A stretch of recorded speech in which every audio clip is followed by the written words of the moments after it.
Hello everyone, in this video I will show you how to check recently watched reels on Instagram. Just go to your Instagram here, open your Instagram now, and let's say that I watched this reel, right?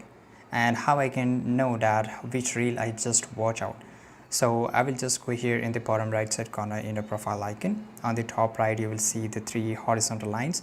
Then you have to go and click on your activities section here, and here you will find each and everything.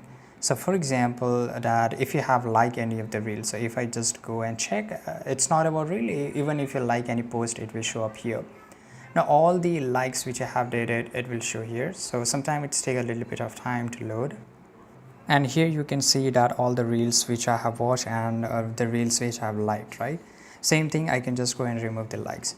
And here you can just find out which one you just shared and everything. I can just go to the shared content here. This is a reels and this is what I saved it or shared to my different friends. Now same thing here, you can find that how you time spent and everything, right? So this is only one way to do this, and this is how it's done. Unfortunately, if you don't do any interaction with any of the reel, you won't be able to find it. You have to at least like, comment or save, or at least share this any of the reel which you want to check. So this is only one way to do it, and unfortunately there's no any other way. I hope you found this video very useful. Subscribe.